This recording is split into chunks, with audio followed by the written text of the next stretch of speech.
Bueno, dos cosas concentran la atención de los bolivianos para este jueves. Estamos a una hora de que dé inicio este 5 de octubre en que va a comenzar toda una fiesta en Valle Grande, un encuentro mundial por los 50 años de la muerte de Ernesto Che Guevara, allá en Valle Grande, Santa Cruz. Y hay varias delegaciones que han llegado a Santa Cruz, ya está en camino a Valle Grande. Se va concentrando una multitud para rendir homenaje a este guerrillero. Paralelamente, en otras ciudades del país, como lo hemos dicho en jornadas pasadas, se van a realizar misas promovidas por los excombatientes de la guerrilla de Llancaguazú, los soldados bolivianos para quien Ernesto Che Guevara no era sino un invasor. Pero así, con esa polarización de percepciones respecto de la figura de Ernesto Che Guevara, es que este 5 de octubre va a ser noticia en el país. Y también obviamente estaremos hablando de la selección boliviana que mañana enfrenta a Brasil.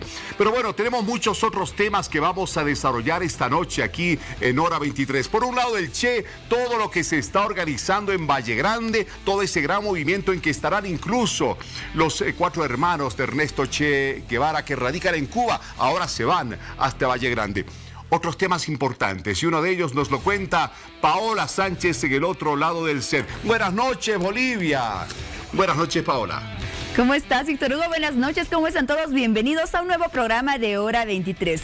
Un programa que lo vamos a dedicar al área de la salud, porque estaremos hablando de esos dolores que puede que usted esté sintiendo en este momento, o algún familiar suyo, algún conocido. Dolores que aparecen y desaparecen, dolores fuertes, dolores agudos, dolores punzantes que son característicos de la neuralgia. Hoy conoceremos más acerca de esta patología, conoceremos de sus causas, hablaremos de su tratamiento y también si existe alguna forma de prevención, así que estén muy atentos. Bienvenidos a todos. Vamos contigo, Víctor Hugo.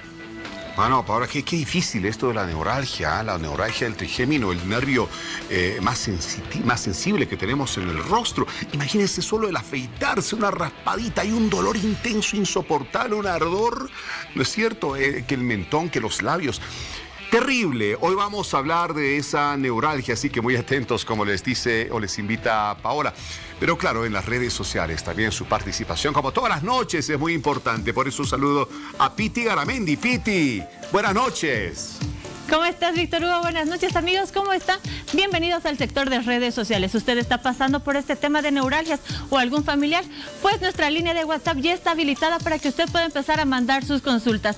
También usted puede empezar a participar ya de la siguiente publicación que la encuentra en Facebook, Hora 23. Neuralgias, dolores que alertan. La neuralgia es un dolor agudo y espantoso que sigue la ruta de un nervio y se debe a la irritación o el daño del nervio. Bienvenidos, póngase cómodo.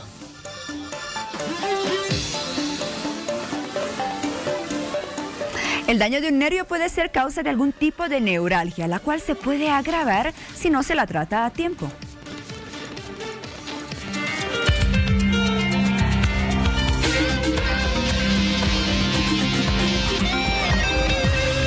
La neuralgia es un dolor punzante y muy intenso que se produce en un nervio dañado y que además puede estar en cualquier parte del cuerpo. Sin embargo, ocurre con más frecuencia en el rostro y cuello. El dolor generado por la neuralgia puede comprender diversas intensidades, desde un ligero hormigueo hasta un dolor intenso y recurrente o constante. El origen o causa inicial suele ser porque el nervio se encuentra enfermo, lastimado o comprimido, ya sea como causa de una fractura o un traumatismo, o a causa del desplazamiento de un disco o de una enfermedad como la diabetes o la esclerosis múltiple, una infección herpética o simplemente la edad avanzada, aunque en muchas ocasiones resulta imposible hallar las causas de dichos dolores. Por otra parte, las neuralgias más comunes son la trigeminal. Se manifiesta por la inflamación del nervio trigémino, que genera un dolor intenso y espasmódico, que normalmente ocurre todos los días a las mismas horas en la mejilla y la mandíbula. Este tipo de neuralgia puede verse desencadenada por haber estado mucho tiempo expuesto al aire frío.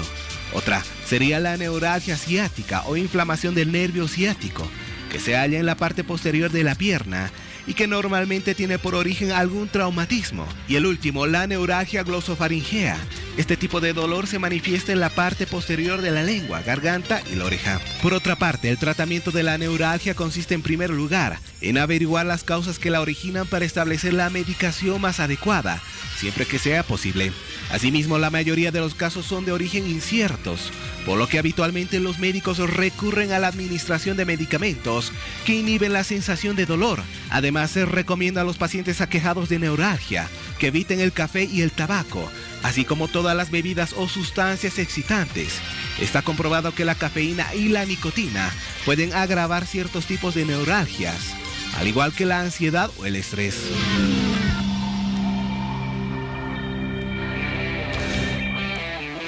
Y bueno, la neuralgia, definitivamente, o las neuralgias, dolores que alertan, que afectan, que hacen que la vida sea muy dura para muchísima gente.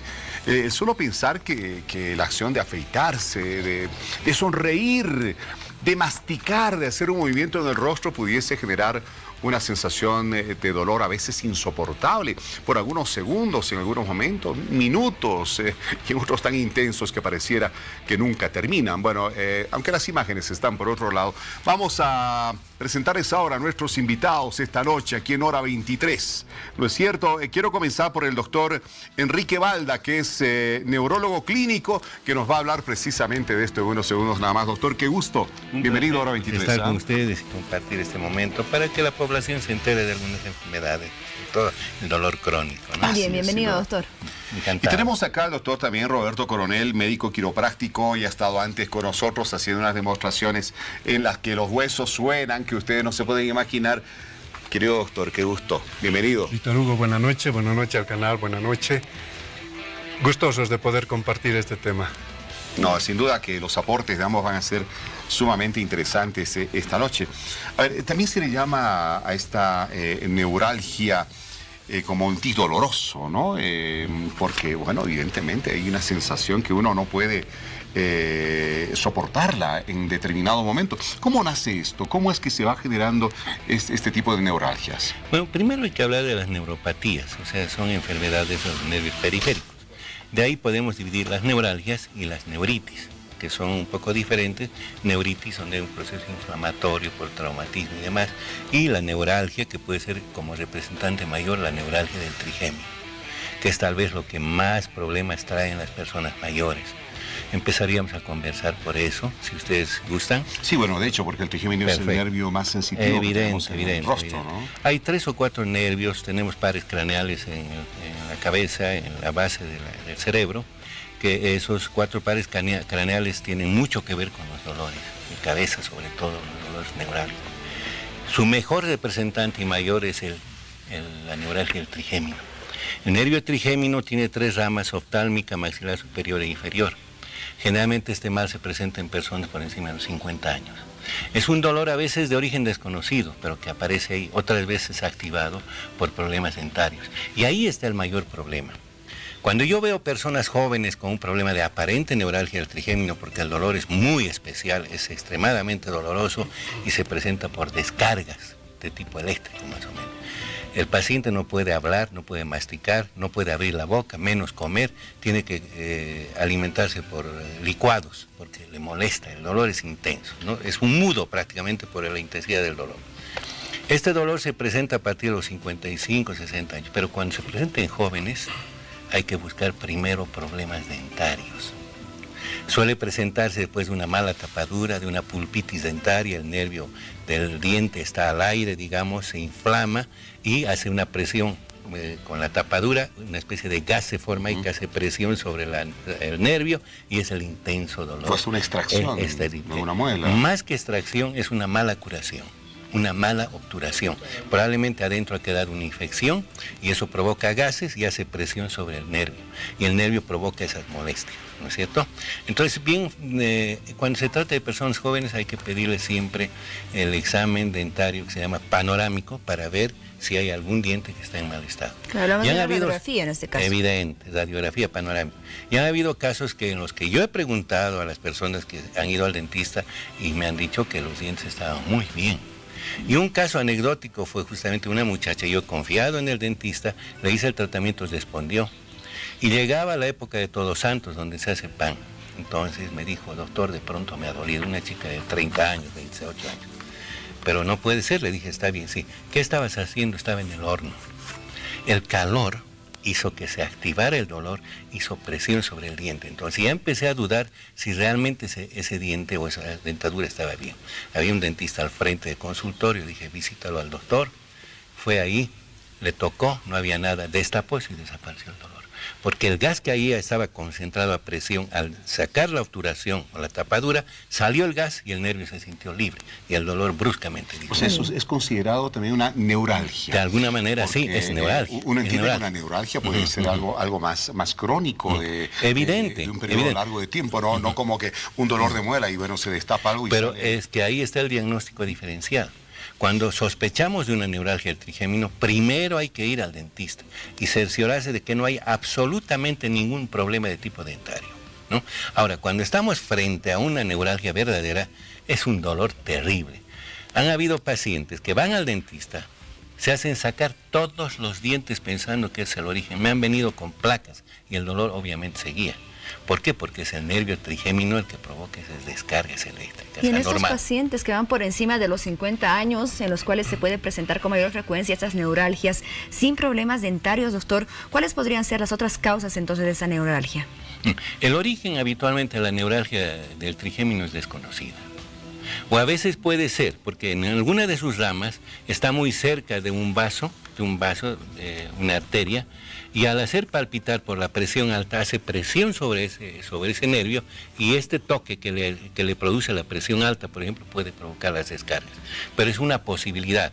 En pacientes hipertensos trato de bajar la presión arterial para que no bombee mucho. Puede tratarse de una arteria aberrante que esté muy cerca del nervio y esté provocando ese golpe sobre el nervio y provocando las descargas. Pero eso es un caso. En el resto nunca podemos conocer el origen. Puede ser un problema tumoral también, ¿no? Que puede estar descargando las peces de una especie de cuerpo extraño al lado del nervio y esté comprimiéndolo. Pero en la mayoría de los casos se pide tomografías, resonancias, se hace electroencefalograma, no se encuentra nada. Entonces lo único que hacemos es entrar al tratamiento. Se llama dolor neuropático. Ese es el nombre que se le da. Eso se utilizan los bloqueadores centrales del dolor, porque no responden a la terapia del dolor normal, analgésicos, antiinflamatorios. No le hace absolutamente nada. Se utilizan los bloqueadores. Son medicamentos que tienen acción anticonvulsivante, antiepiléptica, que hacen su bloqueo a nivel cerebral, no acá. ¿Como cuáles? Por ejemplo, la carbamazepina. La carbamazepina es su mejor representante, pero han salido otros medicamentos que son tan potentes como esos, como la gabapentina, por ejemplo, o la pregabalina, que son los medicamentos que ahora estamos utilizando más. ¿Y este tratamiento también se lo podría aplicar en la neuralgia de cualquier otro par craneal, de cualquier otro nervio, en el cual no se conoce la causa? Otra neuralgia del glosofaringio, por ejemplo, ¿no? Que provoca una molestia en la garganta, en la lengua, hay sensaciones de adormecimiento, es un dolor parecido a la neuralgia trigémino, también se aplica eso. La neuralgia del nervio vago, que generalmente ataca a los nervios intercostales y del hombro y provoca una sensación de dolor como si se tratara de una neuritis intercostal. La neuritis intercostal es de tipo inflamatorio habitualmente, es un golpe y provoca el problema, no un mal movimiento. Estamos hablando de neuritis, no de neuralgia en ese caso. Y así sucesivamente, son esos los cuadros. A nivel cervical, por ejemplo, lo que llamamos la cervicalgia, provocado por conflictos a nivel cervical, que el doctor debe saber perfectamente bien, por compresión de las raíces nerviosas, ¿no? Entonces, hay 2 o 3 cuadros que son en la neuralgia facial, igual el nervio facial, que toca la parte occipital parietal y es un dolor crónico persistente, que no cede. Hay casos inclusive que con los bloqueadores tampoco ceden. Entonces el médico se ve en circunstancias muy complicadas. A veces hay que operar el ganglio de Gasser o hay que hacer otro tipo de intervenciones quirúrgicas para intentar detener. En algunos casos he visto a algún colega que está utilizando inclusive ozonoterapia con buen resultado.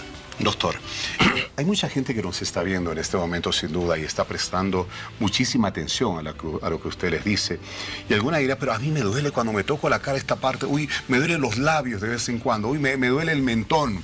Y claro, nuestra gente es así, ¿no? De repente comienza a preocuparse cuando advierte de los peligros que puede representar algún problema que está teniendo. ¿A qué especialista deben visitar esas personas que en este momento están con la duda? ¿No es cierto? ¿A dónde tienen que ir? En la mayoría de los casos Cuando hablamos de dolor, hablamos de neurología, claramente establecido, porque es el que trata los problemas de dolor crónico. Tenemos ahí esclerosis múltiple, que también provoca dolor, ¿no? La neuritis oftálmica, que es un aviso ya de que probablemente hay una esclerosis múltiple. Hay un cuadro que es muy aparatoso y que vale la pena extenderse en eso, la neuralgia posherpética. Es un cuadro que hace zapatear al paciente y algunos médicos dicen tiene que acostumbrarse a vivir con su dolor. Ese es un exacto, porque ya no hay otro qué castigo. Es complicado. Pero ahora hay que entender otra cosa, la ansiedad juega un papel muy importante.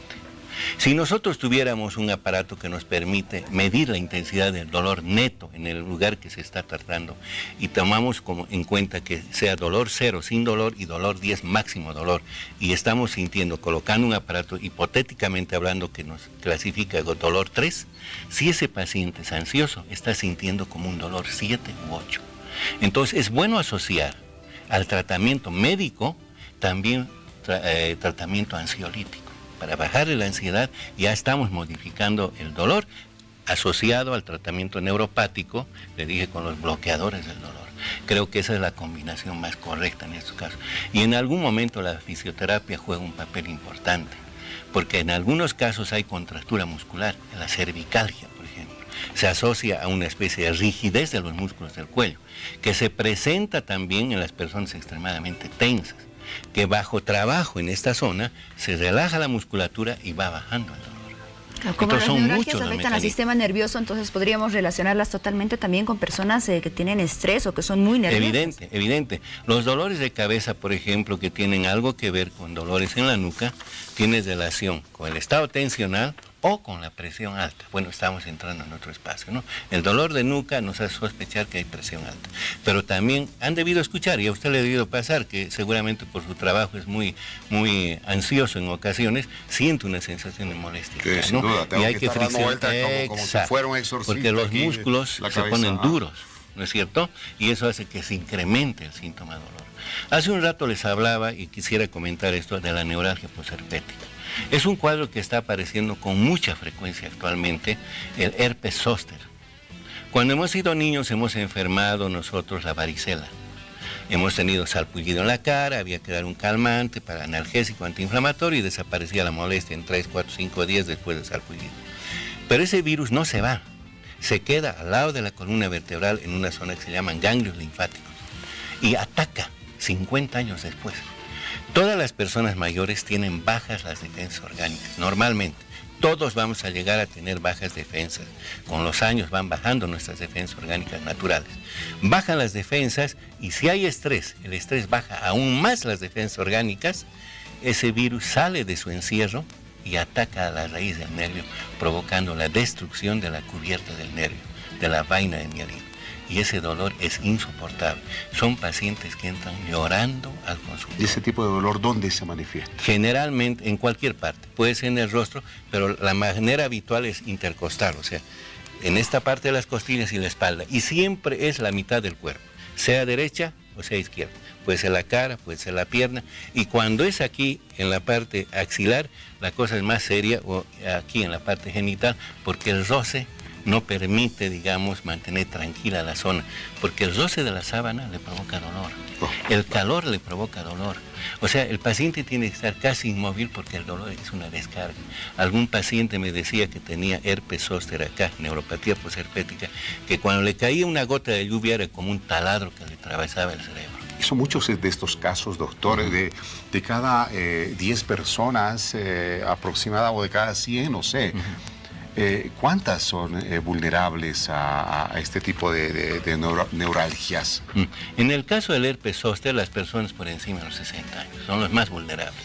La rehabilitación de estos pacientes es mucho mejor cuando se presenta en personas jóvenes, ¿entiende? Pero en personas mayores no. Es como la fractura, ¿no es cierto? Un niño, por ejemplo, regenera sus huesos en 2 semanas. Claro. Una persona de la tercera edad necesita 3 o 4 meses. Eso no tiene cura, eso es lo que me dice, ya cuando están por los 60 años para arriba. No es que no tiene cura, hay que esperar que su vaina de mielina se regenere. Es como un nervio, es como un cordón de plancha con la cubierta deshilachada. Es como un cable pelado el nervio. y tiene que regenerarse nuevamente la cubierta, y al regenerarse provoca escozor. Yo siempre les digo a los pacientes que cuando el paciente siente escozor, yo sé que tiene dolor, todo eso, pero hay escozor, yo me alegro, porque digo, se está regenerando el nervio y tiene posibilidades de curar. Algunas veces vienen pacientes y dicen, 5 años que estoy con este dolor. Esos son ya casos que a veces es difícil abordar.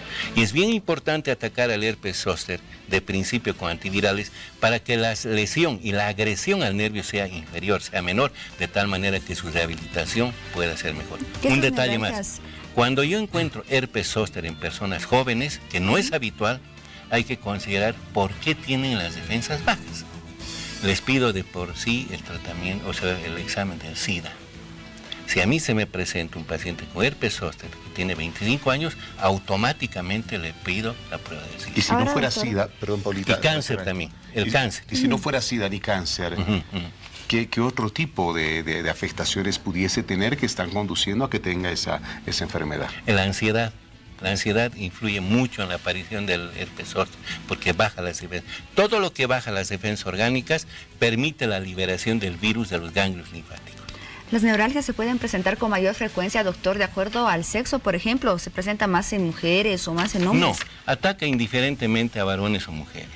¿No es cierto? Es muy diferente, por ejemplo, la migraña, que no tiene nada que ver con esto, que sí más ataca a las mujeres que a los varones. Muy bien. Estamos con el doctor Roberto Coronel, médico quiropráctico.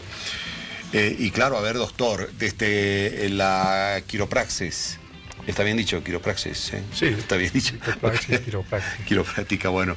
¿Cómo se puede ayudar a este tipo de personas? Solamente imaginarse que viven con un dolor, ¿no es cierto?, incontenible, un dolor que los tiene incómodos todo el día, que puede llegar a afectarles en el hogar, en el trabajo, y a uno definitivamente no le cuesta entender. Pero, a ver, dígame usted, ¿cómo se los puede ayudar desde la quiropraxis? El origen oscuro que muchas veces se presenta en muchos pacientes cuando no se detecta el origen, la causa. Bueno, pues lo más importante es que esta persona vayamos a tratar el problema del estrés. El estrés es un problema serio. Para dar un ejemplo, un estrés tremendo puede subluxar la columna cervical. Entonces, fíjense lo que puede hacer el estrés cuando se trata de estos problemas y no sabemos la causa. Entonces, es importante enfocar las neuralgias siempre desde el punto de vista multidisciplinario, ¿no? Me dicen que de cada 3 personas, 2 tienen un grado de estrés elevado. Sí, con seguridad. Quizás el 100%, unos en menor cuantía quizá, pero es importante enfocar el problema de las neuralgias desde el punto de vista oscuro, vuelvo a repetir, porque nosotros estamos viendo pacientes que muchas veces ni el médico ni el propio paciente sabe lo que le está sucediendo. Son dolores espantosos. Yo soy el que atiendo mucho más este tipo de pacientes porque en verdad estos pacientes se han paseado ya por todos los especialistas, por todas las alternativas que existen y bueno, pues aparecen allá con ganas de poder... ¿Con qué tipo de dolores, por ejemplo? ¿Qué tipo de dolores? Facial, sobre todo facial, intercostal, cervical, las ciáticas cervicales que se llaman irradiadas a los miembros superiores, que en verdad hemos tenido éxito por una sencilla razón, porque durante el estrés estos nervios que emergen, ingresan y salen de la columna vertebral, evidentemente se ponen tensionados, empiezan a pellizcar a este nivel, que es el origen, diríamos, de los nervios, y entonces liberando esta presión a este nivel, puedes mejorar de muy buena manera el problema de las neuralgias. Seguramente, ¿no? En ese tipo de tratamiento es importante también la colaboración del paciente, ¿no? Que pueda ayudar con lo que es la reducción del estrés y de la ansiedad. Es verdad, parece broma lo que, ya vuelvo a repetir esto, el buen humor, la risa, pueden mejorar hasta un 10%, pueden elevar el umbral del dolor. O sea, es importante esto porque estarían ganando un 10% a este intenso dolor que se tiene. Y no solamente la quiropráctica descomprime las fibras nerviosas que salen de la columna vertebral, también, y es científico esto, aumentan las defensas en las personas. Entonces tenemos 2 puntos importantes para combatir las neuralgias en los pacientes. ¿Y ahora en qué consiste ese tratamiento quiropráctico? ¿Cómo se lo realiza? ¿Aproximadamente cuántas sesiones puede incluir? Nosotros estamos en Bolivia, yo creo que en Latinoamérica estamos acostumbrados siempre a asistir cuando el dolor es intenso y ha rebasado los umbrales donde el paciente no puede soportar. Hablando de Europa, los americanos en los Estados Unidos previenen. Y la quiropráctica siempre decimos que un paciente debería ir por lo menos una vez al mes. El gringuito que llega a la ciudad de La Paz viene al consultorio y dice, necesito un ajuste. ¿Pero qué le duele? Nada, pero necesito. Entonces el gringuito ya sabe por qué está asistiendo al quiropráctico. El europeo sabe por qué está yendo al quiropráctico. Entonces, esto nos demuestra de que el paciente, más si es propenso y ha tenido un pequeño dolor alguna vez, vaya y se hace un ajuste y estamos previniendo, estamos aumentando un poco las defensas de este paciente y estamos evitando llegar a este problema serio, claro, como las neuralgias. Por ejemplo, ¿no? Han aparecido esos silloncitos, ¿no? Masajeadores. Aquí tenemos en el shopping algunos y en varios lugares, en los aeropuertos. Uno se siente ahí de repente, hay evidentemente una sensación de bienestar. Y claro, la quiropraxis es algo más profundo que eso, todavía mucho mayor, mucho más profundo, ¿no? Mucho más efectivo. Doctor, lo que le decía acá a Roberto, es solo imaginar que hay tanta gente que está sufriendo dolores que no los puede soportar. Hay que entender que esa gente está teniendo problemas en el trabajo, está teniendo problemas en el hogar, está teniendo problemas con los hijos, con la esposa. Es una vida muy difícil. ¿Cuáles son esos efectos paralelos, ¿no es cierto?, que surgen a raíz de ese dolor intenso que siente uno? Yo quisiera repetir y reiterar un poco lo que dijo y mencioné yo también. Hay 2 factores fundamentales para provocar el dolor: la ansiedad y la baja de defensas orgánicas. Y las defensas orgánicas bajan porque la ansiedad provoca que bajen las defensas orgánicas. Entonces, ¿qué pasa? Yo he recibido mucha gente, y tengo que decirlo honestamente, del gobierno, porque trabajan mucho, y algunos han tenido que abandonar el trabajo y buscar una situación de menor rango, inclusive deteriorando su poderío económico que pudieran tener en cuanto a ganancia, para sentirse mejor. No me digan nombre, pero ha tenido algún ministro seguramente. Seguramente sí. No, y muy habitual que aparezcan, por ejemplo, jueces, fiscales, personeros de gobierno, porque son los que más están sujetos a presión. Y este tipo de gente siente más problemas de columna y de cuello, particularmente.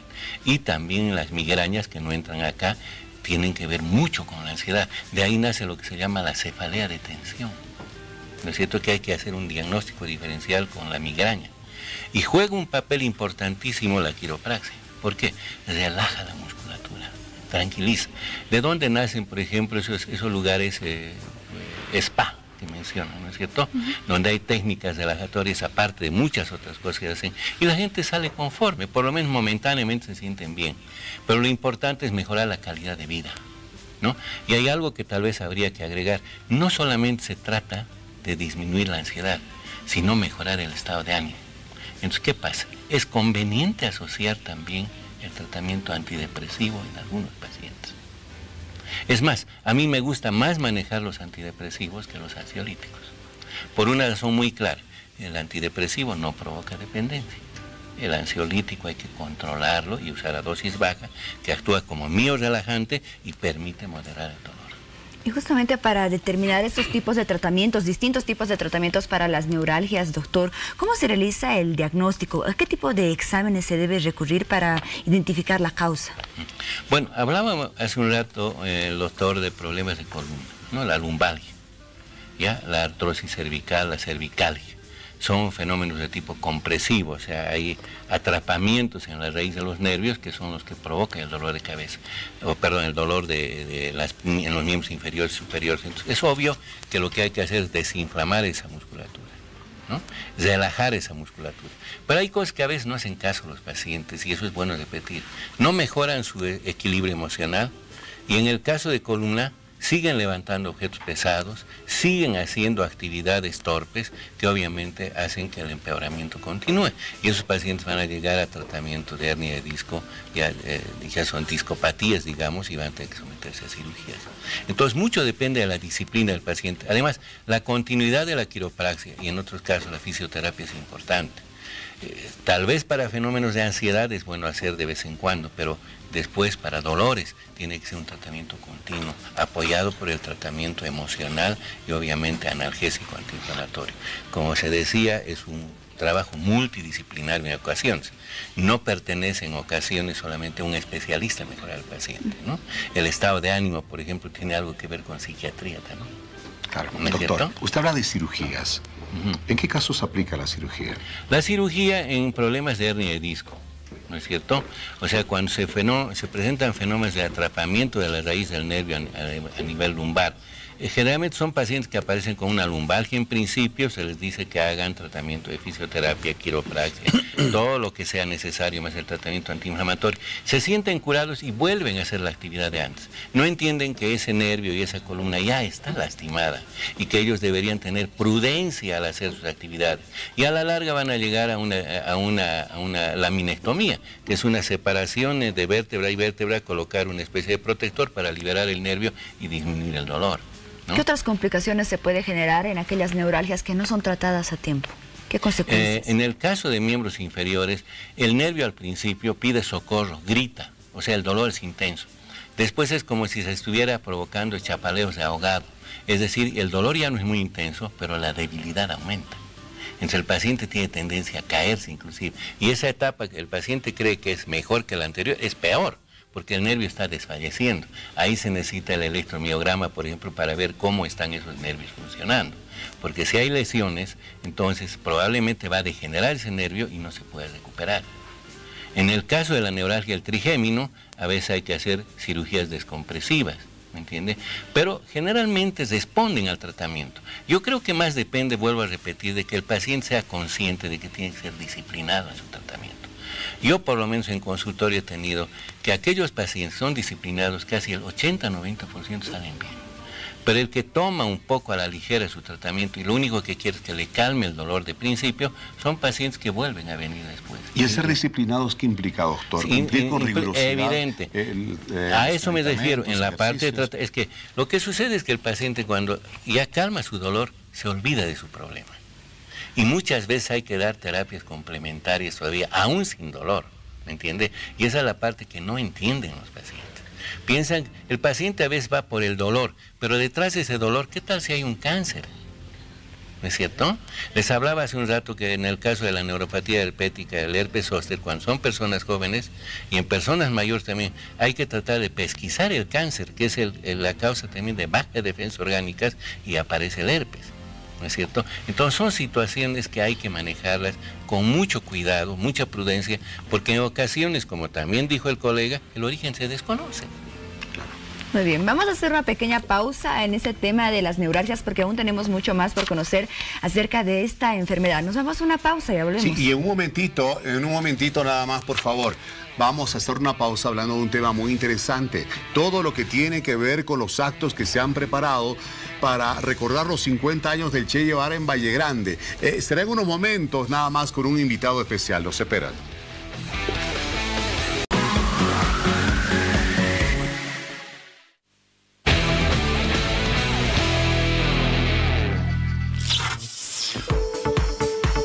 Marcelo Ruiz, especialistas en cambios de look, con paquetes para novias y quinceañeras, tratamientos faciales y corporales, con descuentos del 30%. Reservas 242-3422 y 796-13518. Bueno, el Che murió en 1967. Sus restos se encontraron en 1997, 30 años después, allá en Valle Grande, en Santa Cruz. Inmediatamente se fueron para La Habana, Cuba. Por eso en Valle Grande, allá donde se encontraron los restos del Che, se va a vivir un encuentro mundial de todos quienes simpatizan con el pensamiento o la ideología de Ernesto Che Guevara, que a partir de mañana ya van a comenzar a llegar en grandes delegaciones, reitero, de diversas partes del mundo. Muchas organizaciones sociales, ¿no es cierto?, ya tienen todo establecido allá en Valle Grande para recibir a todas estas delegaciones que llegan. Pueblito pequeño, pero de un corazón inmenso, dice el vallegrandino, que está con los brazos abiertos esperando a toda la gente que va a llegar hasta ese lugar. Para hablar de todas estas actividades que van a tener lugar en Valle Grande, a partir de este jueves 5 de octubre, hemos invitado esta noche al viceministro de Coordinación con los Movimientos Sociales, Alfredo Rada, a quien ustedes ya lo ven. Viceministro, buenas noches, bienvenido. Víctor Hugo, un gusto estar acá y pues muchas gracias por la invitación. Bueno, llegó el día, llegó el momento en que Valle Grande comienza a recibir a multitudes, viceministro. Así es, así es. Bueno, desde mañana, jueves, empiezan a arribar a Valle Grande delegaciones de tanto de Bolivia como del exterior. Esperamos una delegación importante que por tierra está arribando desde Argentina, el Che era argentino. Claro, nacido en Rosario. Muchos compañeros y compañeras de Argentina están arribando con sus propios medios a Valle Grande. También de Perú llega una delegación, más de 50 personas, de Chile, de Brasil, de Paraguay, varios países de Sudamérica. Llegan delegaciones más pequeñas de Centroamérica y del Caribe, delegados, representantes de Europa, de África, de países de esos continentes. Y bueno, creemos que va a ser un momento muy emotivo, como le digo. Las jornadas de octubre le hemos denominado, que comienzan el 6, con lo que es las mesas de debate sobre el pensamiento guevarista, 6 y 7 de octubre, todo en Valle Grande, ¿no? Una ciudad que ha crecido mucho, ¿no? Yo estuve en el 97 a propósito de los 30 años cuando se descubrieron y se hicieron también, me acuerdo, se descubrieron los restos, claro, la fosa que usted relataba. Como le contaba, yo estaba también ahí como periodista, yo trabajaba en la REA TV y era el enviado allí en Valle Grande para todos los trabajos que realizaban los antropólogos cubanos, entre ellos Daniel González, si no me equivoco. Jorge González, sí. Que ha de estar también él en Valle Grande, sí. Va a arribar, va a estar como parte de la delegación que arriba de Cuba, junto con los hijos del Che, los 4 hijos que tuvo el Che en su segundo matrimonio con Aleida March. Llegan a Valle Grande, llega también su hermano del Che, su amigo Carlos Calica Ferrer, con el que hizo su recorrido en motocicleta por Sudamérica. Se hizo una película su sobre experiencia esto, ¿no? previa a incursionar de pleno en la guerrilla. Correcto, porque claro, se hizo una película, Diarios de Motocicleta, sobre ese viaje que hicieron el Che, Ernesto Che Guevara con Carlos Calica Ferrer. Y Calica va a estar, tiene 90 años, pero va a estar en Valle Grande para rendirle un homenaje a su gran amigo. Y bueno, así está llegando también Pombo, Urbano, excombatientes guerrilleros junto al Che, cubanos. Estarán también varios sobrevivientes de la guerrilla de Ñancahuazú, algunos mineros, campesinos que fueron parte de esa guerrilla y que sobrevivieron. En fin, y bueno, como usted decía, una gran cantidad de delegados, de representantes de movimientos sociales. Tenemos información que de todos los departamentos del país se están organizando para ir hacia Valle Grande, participar. En esto que, bueno, como le decía, el 6 y el 7 serán las mesas de debate. El 8, un acto en La Higuera, que es el lugar donde fue asesinado el Che, ¿no? En la escuelita de La Higuera habrá un acto de homenaje allá, el día 8, domingo 8, y el acto central será el lunes 9 en Valle Grande, en el aeropuerto de Valle Grande. ¿Por qué el aeropuerto? Porque ahí al lado de la pista aérea se encontró la fosa común, donde estaban los restos del Che y de otros guerrilleros, ¿no? Eso fue en junio del 97 que se descubrieron esa fosa común. Y bueno, creemos que es un lugar adecuado para recordar todo esto y rendirle un homenaje al Che desde lo que son nuestras convicciones socialistas y revolucionarias, como también así era el Che. Viceministro, va a ser la primera vez de estos 50 años de la muerte de Ernesto Che Guevara, en que va a participar en estos homenajes las Fuerzas Armadas.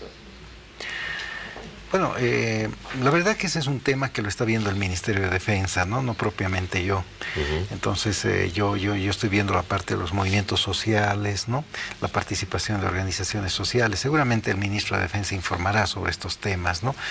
Yo lo que le puedo decir, Víctor Hugo, es que va a haber una participación muy grande de movimientos sociales, no solo de Latinoamérica, también de Bolivia. Cerca de 10.000 personas, por los informes que revisaba, se esperan en Valle Grande. Y tal vez más. Una cantidad enorme. Sí, tal vez más, porque, mire, de Huanuni, de la mina de Huanuni, están yendo trabajadores mineros, pero además llevando su expresión cultural, la sicureada de Huanuni. De Colquiri, otra mina, están yendo trabajadores mineros llevando su moseñada. Y así es inevitable la presencia de la figura del Che en las minas, ¿no? Sí, claro, porque hubo dirigentes mineros que lucharon junto al Che y murieron también en esa guerrilla. Entonces, los trabajadores mineros quieren rendir un homenaje. Se están organizando delegaciones de trabajadores de varios departamentos, ¿sí? Universitarios, normalistas, estudiantes de secundaria que también están yendo hacia Valle Grande, porque, Víctor Hugo, son 50 años de la muerte del Che y sin embargo, al parecer, su muerte fue solo el inicio de la victoria de sus ideas, ¿no? Entonces, y pasaron 50 años y seguimos hablando del Che. No, y esa fotografía, ¿no? que aparece estampada en las poleras, definitivamente es uno de los emblemas más universales, sí, que se conocen hasta ahora con el Che Guevara. Llegan movimientos sociales, dice usted, hasta Valle Grande, mineros, también estudiantes, universitarios, sin duda que van a estar allá. Usted aclaraba, viceministro, que respecto de algunas dudas que se habían planteado, ¿quién financia, no es cierto, la llegada de todos estos movimientos sociales hasta Valle Grande? ¿Quién financia todas las actividades que se van a realizar en Valle Grande? Las propias delegaciones, ¿no?, que se están organizando en todos los departamentos. Ellos están con sus propios recursos, porque nosotros dijimos no se van a destinar recursos públicos ni nada de ese tipo de cosas, ni ningún presupuesto ni nada, porque esto tiene que moverse en base a la conciencia y al compromiso. Entonces, a mí lo que me alegra es que las organizaciones sociales de trabajadores, de universitarios, de juntas vecinales, de varios sectores que se están justamente organizando en distintos lugares del país, están tomando ellos mismos, ¿no?, los recaudos como para garantizar su propio traslado hacia Valle Grande. Allá sí se está instalando un campamento con carpas, ningún tipo de comodidades ni lujos, porque... No, porque tampoco hay hoteles allá, sí, como para recibir a tanta digamos, gente, ¿no? Los alojamientos y hoteles, bueno, van a ser rápidamente, claro, cubiertos, ¿no?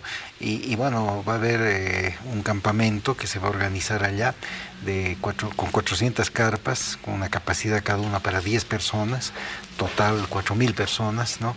Pero creo yo, Víctor Hugo, que se va a rebasar esa cantidad, ¿no? Por la expectativa que se está generando, ¿no? Yo le digo, recibimos reportes de distintos departamentos que nos indican que se están organizando desde sus propios, con sus propios recursos, las delegaciones que van a ir hacia allá, y del exterior, por supuesto, que también ha generado, ¿no?, gran expectativa internacional estos 50 años, ¿verdad? Y va a ser un homenaje que le vamos a rendir desde nuestras convicciones, ¿no? Somos socialistas, somos guevaristas, revolucionarios, desde hace décadas también. Es un compromiso que viene pues desde hace mucho tiempo, y para nosotros un gran orgullo rendirle un homenaje al Che, así en estos términos, ¿no?, de una concentración de masas, de sectores obreros, populares, indígenas, campesinos, juventudes, en fin. Yo me imagino que lo que se va a vivir en Valle Grande de este mañana y hasta el 9 ha de ser un movimiento quizá el más grande que se da después de 20 años, ¿no? Porque hace 20 años, cuando se encontraron los restos del Che, cuando se buscaban los restos del Che, había periodistas de todas partes del mundo, sí, ¿no es cierto? Todos los guevaristas, simpatizantes del Che, estaban con sus carpas precisamente en Valle Grande, ahí en el aeropuerto, donde se podía, ¿no es cierto? Porque había huecos por todo lado buscando los restos. O sea, después de 20 años, Valle Grande va a recibir una multitud enorme de gente para celebrar estos 50 años. ¿El presidente cuándo va a estar en Valle Grande? ¿Cuándo se va para allá? Bueno, el presidente va a estar desde el 8, él va a participar en el acto de la higuera, y al día siguiente en el acto, el lunes 9, en Valle Grande, ¿no? En Valle Grande, ahí en el aeropuerto, y bueno, él estará esos 2 días.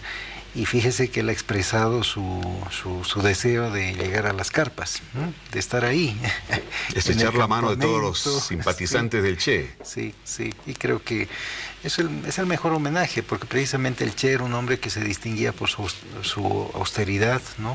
Era un hombre muy alejado de los lujos, las comodidades, incluso cuando él fue autoridad allá en Cuba, ¿no? Él fue presidente del Banco Central, fue presidente del Instituto de Reforma Agraria, fue ministro de Industria de Cuba.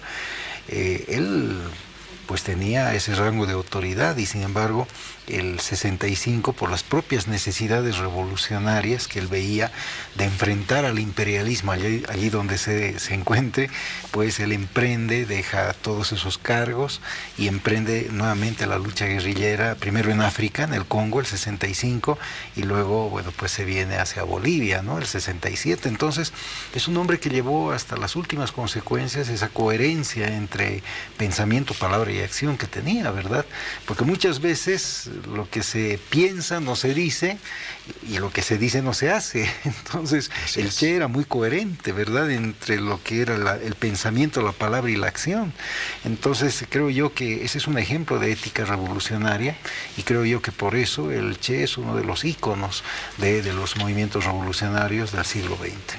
Bueno, es lo que más se destacó del Che siempre, ¿no? Esa su ética, su consecuencia con sus ideales, su pensamiento, y hasta en algunas obras de teatro incluso se representaba aquello en algunas discusiones que tenía con Fidel Castro. Pero muy interesantes. Evidentemente el Che era un hombre que deseoso de nuevas experiencias, pero experiencias que lo conduzcan por un camino siempre revolucionario. No pudo llegar a la Argentina, donde quería llegar finalmente, después de Bolivia, con su revolución. Se quedó por aquí para escribir su historia desde Bolivia y con los bolivianos, como se lo va a hacer después de estos 50 años. ¿Qué le dice a usted el presidente Evo Morales respecto del Che? Me imagino que han conversado mucho sobre el Che con el presidente Morales para organizar todos estos actos o recibir a la gente que está organizándolos en Valle Grande. ¿Qué dice el presidente? Porque yo lo veo sus tweets y todos los días por lo menos unos 3 tweets dedicados al Che Guevara. Sí. Bueno, el compañero Evo es un admirador de Ernesto Che Guevara, ¿no? Y desde hace años, ¿no? Es un hombre que lo respeta y lo admira profundamente al Che, como también a Fidel, ¿no? Que bueno, falleció hace poco. Entonces, consecuente con esa admiración y ese respeto que siempre ha tenido por el Che, es que también el presidente va a estar allá en Valle Grande, ¿no? Como un compañero más. El vicepresidente también estará allá. Sí, va a estar allá. Ministros de Estado. Sí. Y se ha dicho a todas las autoridades que estén allá en Valle Grande que, bueno, lleguemos al campamento, lleguemos a las carpas, ¿no? Junto con todos los compañeros que van a arribar de distintos lugares de Bolivia y de otros países, ¿verdad? Creo que es el mejor homenaje que le podemos brindar al Che en estos 50 años, ¿no? Y van a estar, viceministro, así como van a estar representantes de movimientos sociales, universitarios, estudiantes y demás. ¿Habrá representantes de algunas líneas políticas de la región, partidos socialistas, comunistas? Bueno, diplomáticos de algunos países, quizás. Sí, es inevitable, ¿no? Porque el Che era comunista, ¿no? Era un comunista convencido, un revolucionario a carta cabal.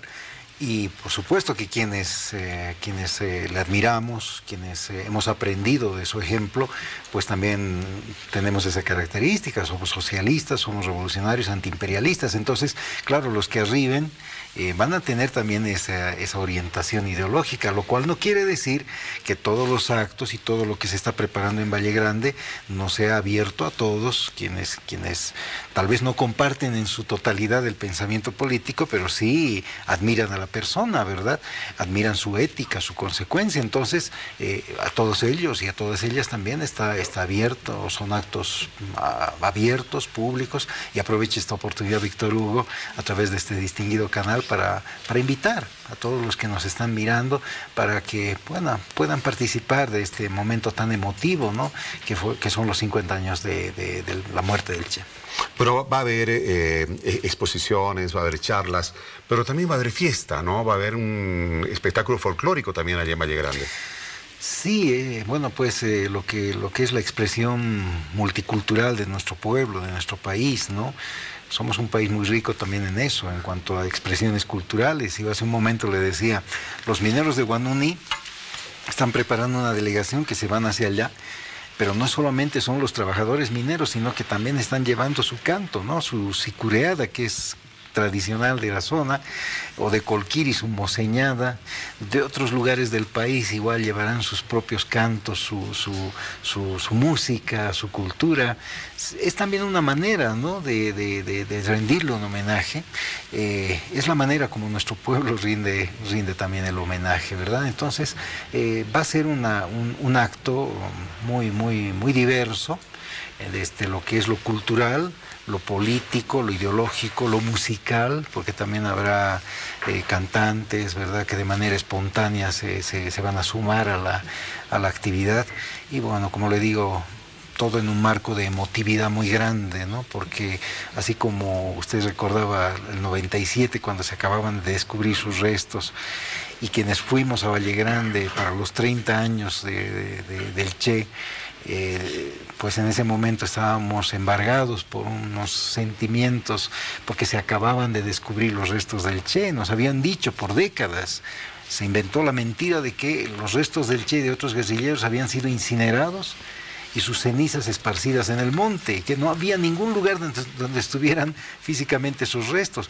Y el 97 se descubrió la fosa y nos dimos cuenta de que había sido una mentira todo aquello que nos habían dicho sobre que no existían los restos. Pero bueno, había un momento de emotividad muy grande el 97, y creo que hoy,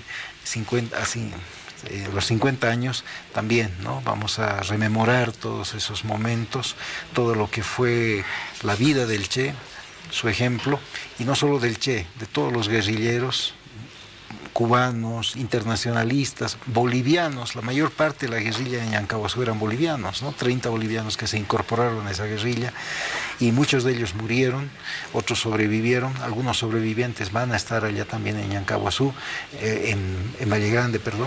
Entonces creo que realmente va a ser un momento muy emotivo, ¿no? Bueno, y mientras, cuando se está realizando todos estos actos en Valle Grande, Bolivia, también se van a estar realizando o celebrando otros actos en Cuba. Y allá en Cuba, el día central es el 8 de octubre, ¿no? Cuando recuerdan, cuando es detenido Ernesto Che Guevara. Allá todos los escolares en Cuba comienzan la jornada haciendo el juramento de "Seremos como el Che".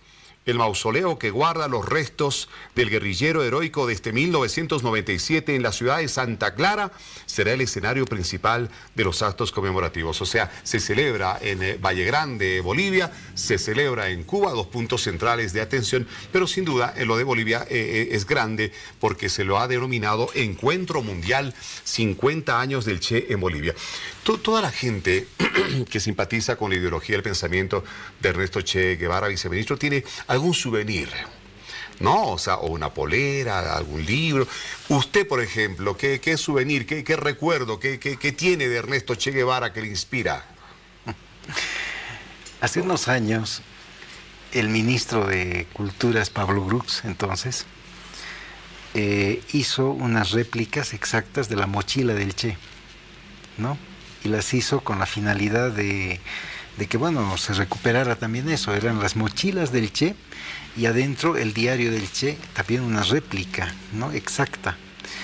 Y recuerdo que Pablo me regaló una de esas mochilas, ¿no? Éramos colegas en ese momento en el gabinete, él como ministro de Culturas y yo era ministro de Gobierno. Y de verdad que me gustó mucho ese regalo y lo tengo, ¿no? No tanto como un souvenir, sino como un recuerdo de lo que es el pensamiento, ¿no? La obra del Che, su legado. Y bueno, junto con eso, pues todo aquello que escribió el Che, ¿no? Escribió justamente, me va a tocar participar en una de las mesas de debate sobre el pensamiento económico del Che, y estoy releyendo en estos días varios textos que escribió el Che, justamente sobre economía, ¿no? Y como le digo, creo que ahí está su legado, en su pensamiento, ¿no? En su ideología plasmada en múltiples artículos, libros que él escribió a lo largo de su vida, ¿no? El Che fue un hombre muy prolífico en su obra literaria, en su obra política, y bueno, creo que lo más importante es eso, ¿no?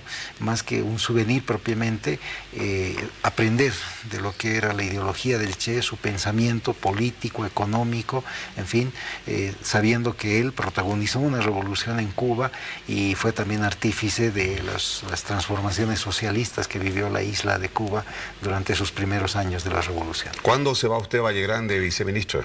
¿Cuándo parte para allá? El viernes estamos entrando a la ciudad de Vallegrande, que queda 6 horas de la ciudad de Santa Cruz, y bueno, estaremos allí hasta el día lunes, ¿no? En que acabará los actos, el 9 de octubre, y bueno, pues, Víctor Hugo, queda también usted invitado, usted que estuvo en el 97, ¿no? Sí, sí, no, debería, ¿no? A ver, voy a hablar con nuestra gerencia, a ver si se da la posibilidad. Sí.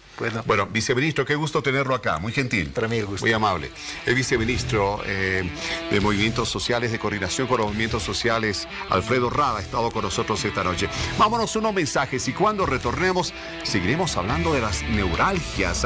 Le ganó interés el tema, ¿verdad? Espérenos que ya volvemos.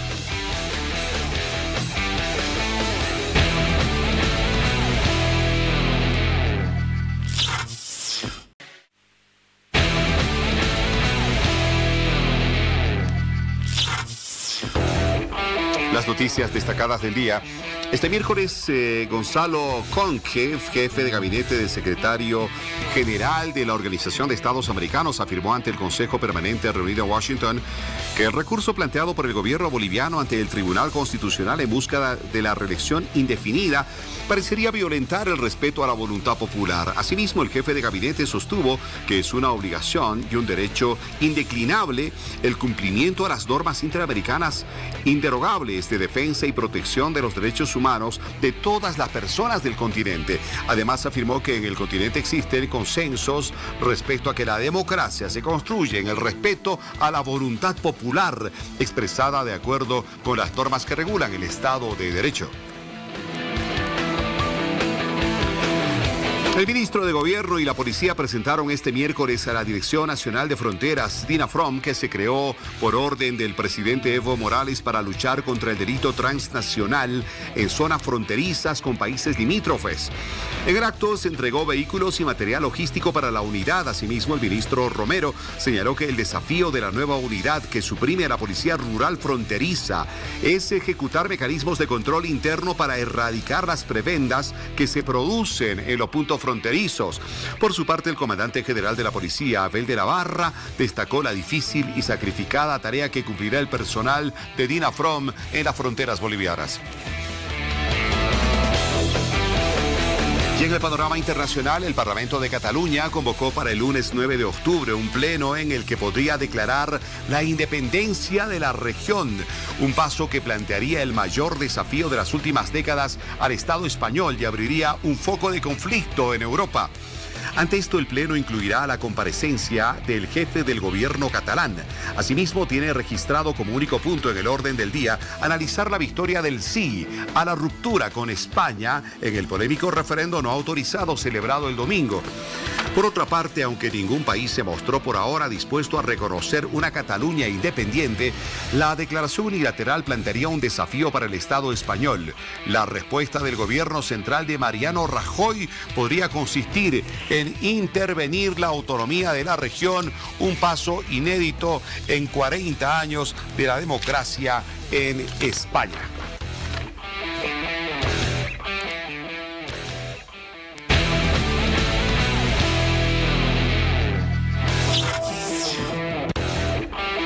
Y bueno, neuralgias, Paulita, seguimos con las neuralgias. Así es, porque es momento de retornar al área de la salud en este programa, porque hay muchas dudas aún pendientes de todos nuestros seguidores. Y por ejemplo, una de ellas es, doctor Balda, ¿cómo se trata la neuralgia causada por diabetes, la neuralgia o neuropatía diabética? Sí, la neuropatía diabética es una enfermedad que tiene mucho que ver con el mal control del azúcar, ¿no es cierto? Son pacientes diabéticos que no hacen caso al endocrinólogo y consumen cosas dulces, en fin, su alimentación no está bien disciplinada y a la larga el azúcar lesiona las arteriolas de los miembros inferiores que alimentan, digamos, al nervio, ¿correcto? Entonces provocan cierto tipo de obstrucciones lesionando al nervio. Es un dolor que camina, puede presentarse en la pierna, en el brazo, puede ser en ambos brazos también, en ambas manos, generalmente va de la punta de los dedos de la mano, va subiendo para arriba, en fin, y es un dolor crónico que tampoco responde a los tratamientos habituales. Pero ¿qué es lo que se debe hacer en este caso? De nada sirve tratar el dolor crónico si no tratamos el origen del dolor crónico, ¿no? ¿Y cuál es el origen? El control de la diabetes. Ese azúcar no tiene que subir más allá de 120 miligramos, ¿no? Si sube más allá, con seguridad que va a empezar a atacar. Y el paciente se siente tan mal que toda la noche se pasa caminando porque de esa forma disminuye su dolor. Ha habido casos inclusive que han habido conflictos familiares porque las personas que sufren neuropatía diabética no pueden estar quietas y tienen que caminar para amainar o disminuir su dolor. Entonces es un cuadro crónico que tiene mucho que ver con un origen que es el tratamiento de la diabetes, ¿no? Y ahora hay mucho paciente diabético. Y para llegar a ese caso, no todos los diabéticos llegan a eso. Habitualmente son aquellos que tienen difícil control o no tienen control en su azúcar. Entonces va deteriorando, lastimando progresivamente. Por eso es que se llega inclusive a las amputaciones, ¿no? Hay una disminución de la vascularización, obstrucción de la circulación del flujo sanguíneo en miembros inferiores, entonces el paciente, o sea, el miembro inferior lo pierde y tiene que amputarse. Lesiona también la vista, los riñones, en fin. Pero el dolor básicamente es un dolor que camina. Yo digo que camina porque aparece y desaparece en uno y otro lugar del cuerpo. Ahora, los pacientes diabéticos, bueno, generalmente cuidan mucho su alimentación, así debería ser. Pero si hablamos ya de manera general, ¿el cuidado de la alimentación, por ejemplo, es importante para prevenir las neuralgias? ¿Es un punto importante? No, para prevenir la neuralgia o la neuropatía diabética, ¿no es cierto? Específicamente para eso. Yo creo que si hablamos de cuidado de las neuralgias, hay que tomar en cuenta los trastornos psicosomáticos, básicamente. ¿Qué estamos hablando ahí? Ansiedad y depresión. Hace un rato les decía a ustedes que si tuviéramos un aparato para medir, vean ustedes cuánto incrementa el dolor solamente la ansiedad y fundamentalmente la depresión.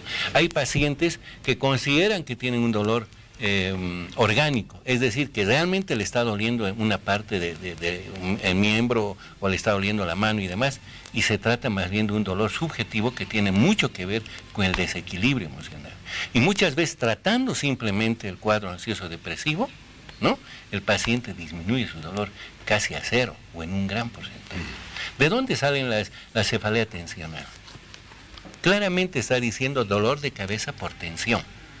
Baja la tensión, baja el dolor, ¿no? Entonces, yo creo que es fundamental eso. Y en otros casos, evitar la baja de defensa orgánica.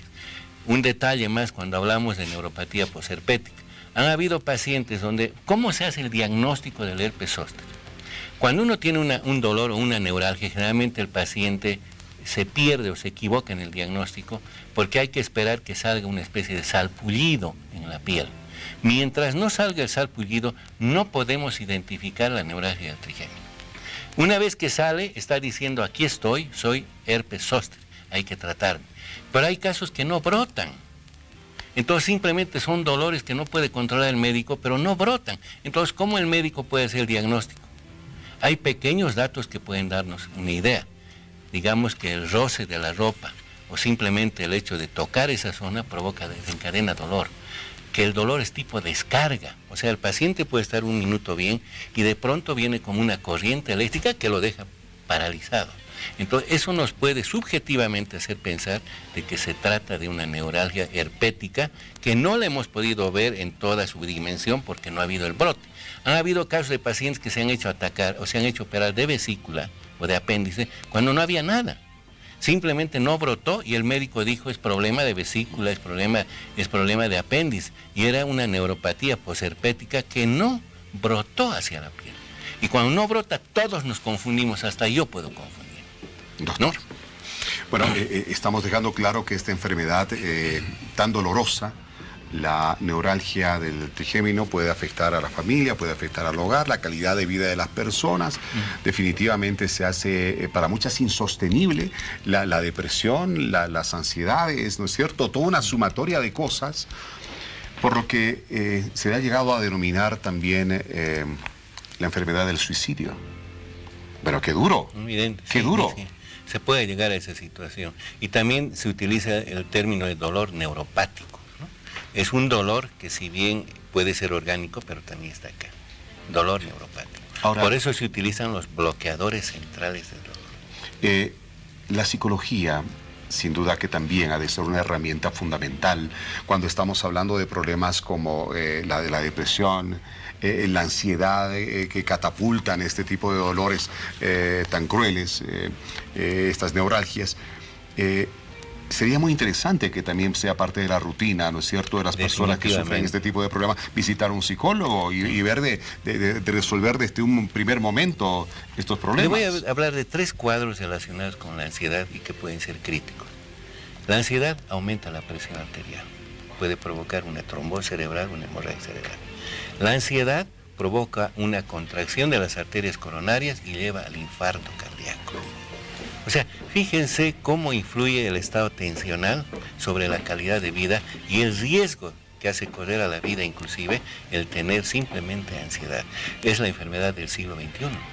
Hasta hace el siglo pasado se pensaba que la ansiedad y depresión era simplemente un cuadro que se presentaba en gente, en personas con mucha responsabilidad, como gerentes, como gente empresaria y demás que estaban sometidos a mucha tensión. Ahora todo el mundo está sometido a tensión, ¿no? Hay una especie de competitividad tan grande que uno tiene que aprender a hacer más para ser mejor.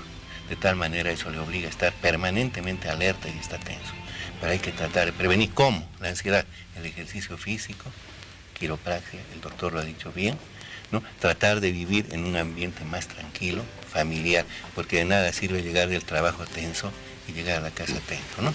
Empeora su calidad de vida y ahí se encaja bien el cuadro de la neuralgia o de la neuropatía. Pero somos una sociedad sedentaria, ¿no? O sea, realmente. Yo les pregunto aquí a los camarógrafos, ¿cuántos hacen ejercicio diario? Todos se han quedado en absoluto silencio. Bueno, uno levantó la mano, pero no para de reír. Bueno, ya nos da una señal, ¿no es cierto?, de que evidentemente andamos mal. Yo debo admitir que hago muy poco ejercicio físico, ¿no es cierto? Y eso evidentemente hace que estas cosas también se desencadenen. Roberto, ¿Qué hábito de ejercicios? En un momento ya el doctor Roberto Coronel nos va a hacer una demostración de quiropraxis, pero ¿qué hábitos de ejercicios, qué rutina de ejercicios deberíamos manejar los seres humanos, más allá de la presión del tiempo en la que estamos, que la casa, que el trabajo, que los hijos? Siempre hay un momentito para poder hacer algo. Así es. Tú decías muy bien, es la neuralgia de la muerte, la enfermedad de la muerte. Parece que adivinaste, Víctor Hugo, o tienes pacientes también, porque todos los pacientes que han venido con este dolor intenso no quieren vivir. Dice, yo prefiero la muerte, doctor, prefiero la muerte. Toditos quienes han venido con este dolor intenso me indicaron eso. Entonces debe ser, como dice la bibliografía, un dolor espantoso. No puede mover ni las pestañas. Entonces, ¿por qué tenemos que llegar a ese punto para disciplinarnos un poco? O sea, ¿por qué tendríamos que llegar a este estado para tener un poquito de disciplina?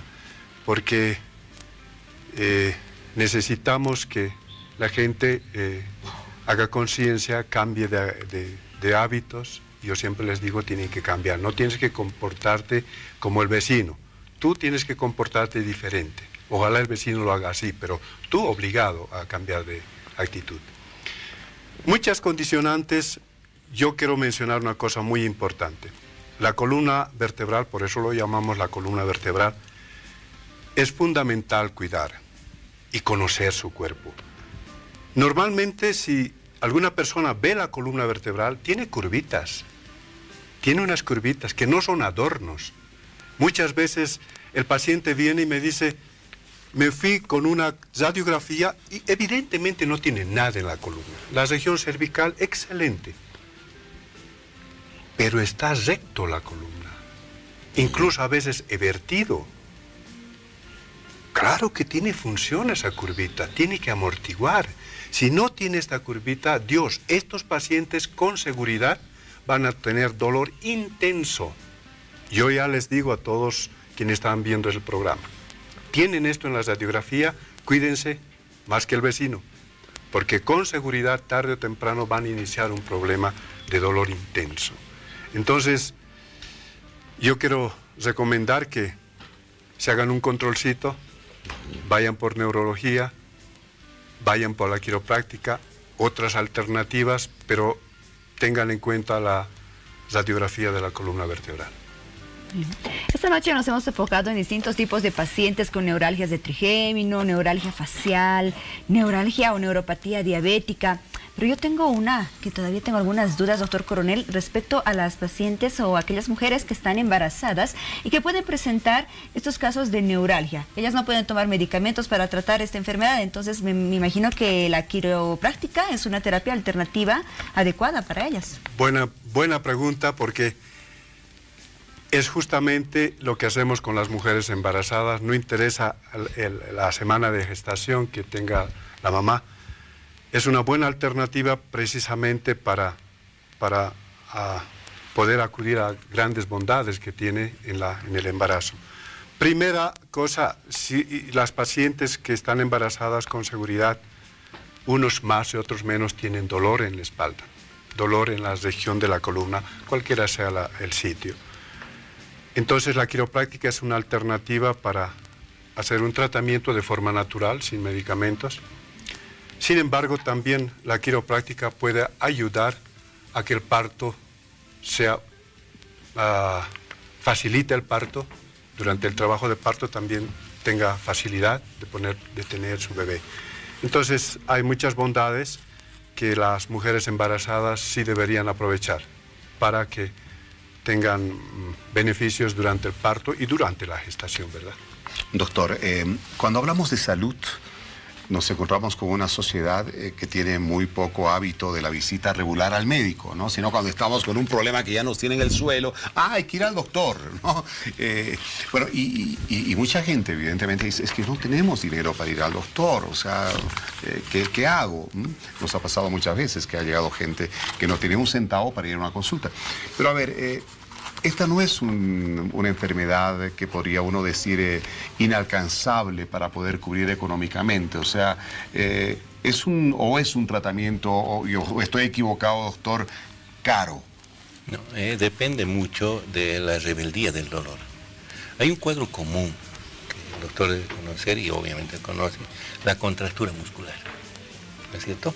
A diferentes niveles de la columna vertebral. La contractura muscular, con masajes, con quiropraxia, y mantener ese sistema nervioso relativamente tranquilo, va a mejorar ese tipo de dolor, ¿no? En otros casos, simplemente el masaje o algunos analgésicos en forma de pomaditas, colocar ahí que entren por vía local, pueden ayudar mucho. Y sobre todo lo que mencionaba hace un rato, el ejercicio físico es antiestrés. O sea, yo recomiendo también que la gente debería tratar de hacer por lo menos media hora de ejercicio para permitir que su calidad de vida mejore, pero no lo hacemos. Entonces estamos condicionando el problema a que empeore. Y siempre digo lo siguiente, cuando usted tiene un coche en malas condiciones, el motor empieza a fallar y lo sigue manejando, al final ese coche se va a parar. Pero eso responde parcialmente a lo que usted me acaba de preguntar. En cambio, si tiene la molestia y lo lleva al mecánico, posiblemente no vamos a hacer un tratamiento prolongado y se va a poder controlar. Y muchas veces al paciente se le dirá que el aspecto emocional juega un papel importante. Entonces eso ya no es resorte tanto del médico, sino que el paciente colabore. Se pueden utilizar solamente miorelajantes que disminuyen la contractura muscular y se controla el dolor. Pero hay cuadros rebeldes, como la neuropatía posherpética, la neuralgia del trigémino, la neuropatía diabética, que evidentemente son tratamientos largos, ¿no? Donde a veces, a pesar de todo el esfuerzo que pone el médico, no logramos controlar totalmente. En el caso de la neuropatía posherpética, por ejemplo, depende mucho de que ese nervio que ha perdido su vaina de mielina, que es la causa del dolor, se vaya regenerando y esa vaina vaya cubriendo al nervio. En ocasiones lo hace y en otra ocasión no lo hace. Entonces, son pacientes que pueden quedar con dolor crónico indefinido, generalmente en los ancianos. Ellos son los que tienen más posibilidades de quedar con dolor crónico rebelde, en personas jóvenes, ¿no? Entonces, sintetizando, bajar la ansiedad, hacer ejercicio, tratar de visitar al médico en los primeros síntomas, tratar de bloquear la depresión. Bien se mencionaba el suicidio. ¿Por qué viene el suicidio por dolor? Porque hay depresión. Y la depresión incrementa el dolor. Entonces se hace una especie de círculo vicioso que hay que cortar. Para cortar eso necesitamos bloquear la ansiedad y depresión y moderaremos el dolor. Usted ha dicho algo que me parece fundamental, doctor. Nos fijamos mucho en casa, mucha gente, ¿no? Es que cuesta caro, mejor aquí nomás me quedo y veamos lo que Dios diga. Parte de la solución, y usted lo ha dicho, está en el mismo paciente, ¿verdad? O sea, hacer ejercicio, combatir contra la ansiedad, que se puede en casa con amor, con afecto, con control, una rápida guía de un especialista. O sea, parte de la solución es uno. Si uno va a quedarse sentadito, esperando a que las medicinas hagan efecto, como usted dice, el tratamiento será mucho más largo y sí, evidentemente, más costoso. O sea, poniendo parte y parte, la cosa se hace más liviana. Y hay un pequeño detalle. La mayoría de los pacientes lo que utilizan es aspirina, utilizan paracetamol, ibuprofeno, en fin, que lesionan la mucosa gástrica. Yo siempre digo que los calmantes se debe tomar siempre con estómago lleno porque provocan gastritis, pueden provocar úlcera inclusive. Pero estos pacientes, por no ir al médico, lo que hacen es llenarse de calmantes. Y probablemente no va a reaccionar la neuralgia a ese tipo de tratamiento. Necesita tratamiento más específico. Le decía que los antiepilépticos, por ejemplo, actúan como bloqueadores, ansiolíticos, antidepresivos, que el paciente no puede manejar por sí solo. Lo que puede manejar es el analgésico y se está lastimando el estómago. Entonces tiene que ser consciente de que es mejor acudir a alguien que controle su dolor y no pretender hacerlo él solo. Muy bien, nos vamos al otro lado del set porque vamos a conocer más acerca de los procedimientos que se realizan en la terapia de quiropraxis y tenemos justamente como paciente ahí a Piti Garamendi, que ha estado últimamente con mucho dolor, ha tenido eso estresada o tal vez ese estrés lo que está generando el dolor, no sé, será el doctor Coronel quien nos saque de las dudas. Piti está ansiosa, está estresada, está con muchos problemas, doctor. Por favor, quítele todo ese dolor. Por favor. Vamos a ver Es una paciente que a simple vista es exagerado la curvatura dorsal un poquito, pero tenemos acá una guía para que vean cómo las fibras nerviosas salen de la columna y cómo puede apretarse a nivel de la columna y dar manifestaciones ya a distancia. Boca abajo, si hubiera alguna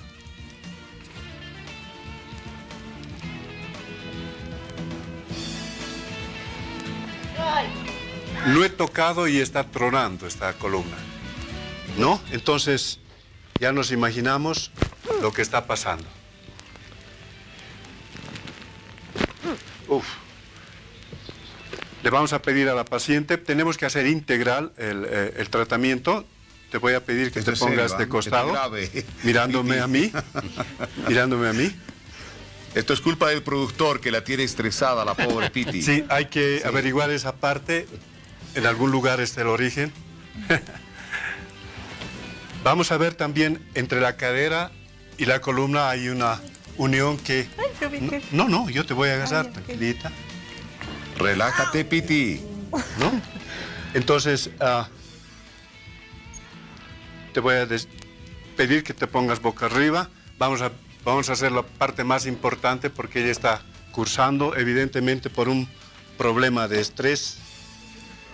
Bueno, ahora está complicado, pero ya mañana seguramente ya veremos con seguridad, una mejora de todos los recomendaciones, ¿no? Y vamos a poder. Entonces, podemos ver que la zona cervical no lo está moviendo, no está rotando como corresponde. Entonces, queremos decir que está trancadito la columna. Entonces, esto tiene que moverse, hay que darle funcionalidad. Sonó, ¿eh? Mire. Es contractura. Un lado más que el otro, pero está trancado, atascado. Entonces se está pellizcando el nervio, con seguridad. Entonces despejamos esto y obviamente necesita de algunas vitaminas para mejorar la excitación del sistema nervioso. ¿Ya? Entonces puedes sentarte y hemos terminado ya con la sesión. ¿Cómo estás? Bien. Bien, Sí, relajada. mejor, sí, en sí. segundos estás relajada, pero necesita de algunas sesiones más. Sí. Así que va a ser mi paciente. Ay, sí. No, Estar definitivamente. ahí Y le todos vamos a los buscar días. también un psicólogo a Piti, ¿ah? ¿No? Sí, hay una autorización de nuestro productor, Piti. Va a ser el tratamiento completo, ¿no? Chao ansiedad, estrés. Ya tu columna está ahora donde tiene que estar, ¿verdad, doctor? Y ahora sí. Multidisciplinaria. No, fabuloso. No, muy bien. Y es que, claro, doctor, la importancia precisamente de recurrir a todos los profesionales que de alguna manera puedan ayudarle a uno para superar Este eso es de el las típico neuralgias. cuadro aparentemente de dolor psicosomático, ¿no? Ajá. O sea, Usted significa- escuchó, ¿no? Cómo sonaron los Exacto, huesos. exacto. Y aparte de contractura muscular provocada por la ansiedad. Esto de hecho que le ayuda a una persona que sufre de neuralgias, le ayuda. Definitivamente. Sí. Ajá. Definitivamente. Ahí la vemos todavía con parte del tratamiento que le hace el doctor. A ti también te hizo alguna vez, ¿verdad, Paola? No. Ah, fue No, Mariel. jamás. Mariel Fue Mariel. Soto. Sí. Sí. Exacto. Igual, estaba bastante tensionada la pobre. Sí, pero ya luego en ese entonces, por ejemplo, Mariel comentaba unos días después que tuvo muy buenos resultados con esa terapia. Ahí está. Una recomendación, por favor, en casa. Estamos viendo con detalle cómo está trabajando el doctor Coronel con nuestra colega Piti Garamendi. Esto no lo hagan en casa, por favor. Esto lo tiene que hacer un especialista. Esto no es para que en este momento sienten ustedes a la pareja o a los hijos o al padre o a la madre y quieren hacer lo mismo. Por Dios, no se trata de aquello. Aquí definitivamente se tiene que visitar a un especialista. Doctor, una vez que se comience el tratamiento a una persona que sufre de neuralgia del trigémino, ¿en cuánto tiempo se estima que un tratamiento y la disciplina del paciente pudiesen conseguir un resultado que pueda aliviar su dolor? Generalmente la respuesta es rápida y progresiva, ¿no es cierto? Pero el tratamiento tiene que ser un poco largo, o sea, tendrá que mantener una dosis que el médico vea conveniente de manera permanente por un buen tiempo. Buen ¿no? tiempo nos referimos Estamos a hablando de años. meses y tal vez años, ¿no? Porque muchas veces tirando el medicamento vuelve la molestia. Y hay un cuadro que se llama fibromialgia. Este cuadro antes no se lo conocía. Y hace unos 20 años salió con ese título de fibromialgia, cuyo origen no se conoce. No se conoce y es un dolor persistente que generalmente hace que visite a varios médicos, generalmente neurólogos, no responde a los tratamientos. Pero bajando la depresión, mejoran. ¿Y dónde se presenta ese dolor de la fibromialgia? En cualquier parte del cuerpo. Son dolores fuertes, intensos y generalmente creo que son más frecuentes en las mujeres. Ahí sí, ¿no? Son dolores que caminan también y empieza a doler y no responde a nada, ¿no? Empieza a caminar, le cambia el estado de ánimo y ahí sí se hace el círculo vicioso que mencionaba, ¿no? El dolor provoca depresión y la depresión provoca dolor. Entonces, se hace un círculo vicioso que hay que tratar de cortar. Ese es un cuadro que estaba queriendo recordarlo y fibromialgia es un cuadro que muchas veces inclusive algunos médicos no lo conocen con ese término. Fibromialgia, ¿no? Mialgia de músculo, ¿no?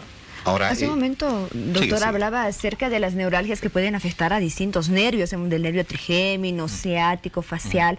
Una neuralgia puede afectar a varios nervios, a varios pares craneales, por ejemplo. ¿Puede darse eso? Puede haber el caso. Normalmente no sucede eso, ¿no? En el caso de neuralgia del trigémino generalmente toca el maxilar inferior, ¿no? Pero puede tocar al mismo tiempo la rama oftálmica, ¿no? Provocando dos dolores diferentes. ¿Correcto?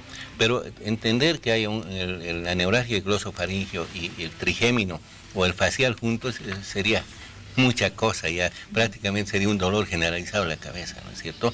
Generalmente es uno de los sectores que ataca, ¿no? Y cuando se presenta, obviamente es crónico y es de difícil tratamiento. Ahora, ¿se presenta más este tipo de neuralgias en el costado derecho, ¿no? que en el izquierdo? ¿Por qué? No. No No. es así, bueno, Las neuralgias pueden presentarse a cualquier lado.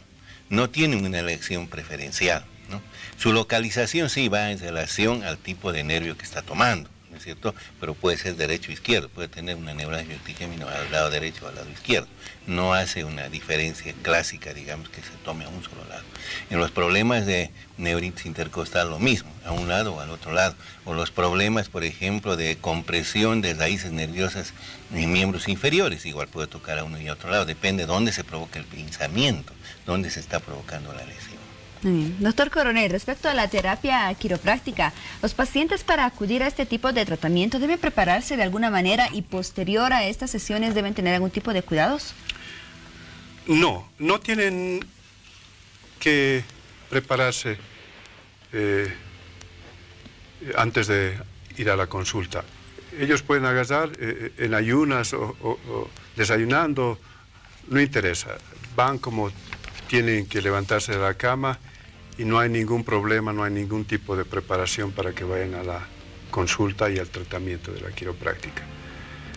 Ahora, lo que yo siempre menciono en consulta es que sean un poquito más disciplinados. Eso no vamos a poder conseguir, creo, ni Superman va a conseguir esto de la disciplina. Hay muy pocos que sí cumplen. Yo he tenido casos de migrañas diagnosticados que hemos podido curar. Estos pacientes ya ni vienen, están muy bien. Entonces, claro que asistieron de forma disciplinada por mucho tiempo y desapareció. Entonces, hay muchas bondades y una de las cosas que también he tenido éxito ha sido con las dismenoreas. Quizás hay jovencitas que están sufriendo mucho con dolor menstrual.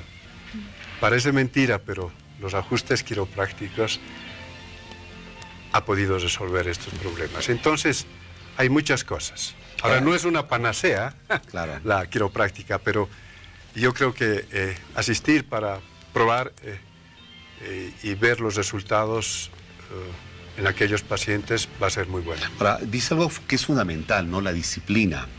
Porque a veces un paciente cuando va, visita al doctor para tratar de encontrar cura a alguna enfermedad, algún dolor, no va a una primera visita y de repente toma un par de días su medicamento y lo deja y no me funciona. No, ya para qué. O va al quiropráctico, no va a una primera sesión. Ay, me duele, me hizo doler todo. Ah, no, ya no vuelvo. Pero claro, es que no es la mano de Dios, ¿no? Que está ahí. No se hacen milagros. Es un proceso. Y la disciplina implica que una persona, si realmente quiere curarse, visitará al médico o al quiropráctico 1, 2, 3, 4, 5, 10 sesiones, las que sean establecidas. A medias, bueno, no, hay que terminar el partido. Lo que pasa es que el paciente tiene que entender una cosa. Hay pacientes que evolucionan muy rápidamente, otros medianamente, otros tardan mucho. Entonces, pacientes que evolucionan rápidamente dejan el tratamiento. Dicen, estoy bien. Y hay pacientes que duran mucho y que obviamente les digo, tienes que tener paciencia, no todos evolucionan de una misma forma, no todos se curan en la misma velocidad que el otro paciente, pero eso no implica de que no vaya a cumplir su tratamiento. Entonces hay que recomendar esta parte también, que si bien ha mejorado casi totalmente en la tercera, cuarta sesión, no implica de que no debe asistir ya al tratamiento. Eso es la idiosincrasia de nuestros pacientes que, estando bien, ya dicen, no, se acabó acá. Entonces, lo que estoy hablando es científico. Si uno no quiere salir de esta situación de línea roja, como decimos, con el dolor, tiene que cumplir con las sesiones que se le indica. Así hay evolucionado en las primeras sesiones. Eso es muy importante para el paciente. Claro, es como un partido de fútbol. Termina el primer tiempo, va ganando 1-0. Bueno, si se descuida, ¿no es cierto?, termina perdiéndolo por 2-1. Es así de claro, hay que terminar todo el juego y la recomendación de los especialistas hasta el momento que tiene que ser. Doctor, hace un momento usted hablaba con mucha propiedad respecto de cómo muchas veces la familia reacciona, ¿no?, con la persona que tiene un problema de neuralgia en el trigémino, dolor, que camina y como que la misma persona siente que incomoda a la familia. Para la familia le es difícil también asimilar una situación de estas. ¿Qué consejos puede dar a esas familias de gente que en este momento puede estar sufriendo una enfermedad tan dura como esta? Y a veces la familia no entiende, no comprende y no colabora, porque la familia también es parte de la medicina. Es evidente, la familia se aburre rápido. Al principio toma en cuenta, igual que en el cáncer o en otra enfermedad, ¿no? Al principio lo protegen, pero el problema se hace tan crónico que lo van abandonando. He tenido un caso, por ejemplo, de un paciente diabético, como les decía, caminaba día y noche y provocó la separación de dormitorios, para empezar, y acabó en divorcio, ¿no? Entonces, la tolerancia es lo que menos tiene la familia. Y yo siempre les digo, otra cosa sería si usted tuviera ese problema. Es fácil ver desde afuera y pensar que tiene él nomás que controlar su enfermedad, igual que en la depresión y ansiedad. Y no es así. El paciente no puede dominar. Es por eso que va al médico. Pero también se conforma con calmar el dolor y piensa que ahí está la solución. Y no se da cuenta que lo que necesita es un tratamiento prolongado. Y es habitual, evidentemente, que venga un paciente y me diga, mire, usted le trataba a mi hermano de tal cosa, ya ha mejorado en 2 semanas. Por eso he venido. Señor, le digo de entrada, yo no sé si va a mejorar en 2 semanas o en 2 meses. Eso depende de cómo va el tratamiento. Entonces, yo de entrada en los pacientes de neuralgia del trigémino, por ejemplo, y también de neuropatía posherpética, son difíciles de tratar.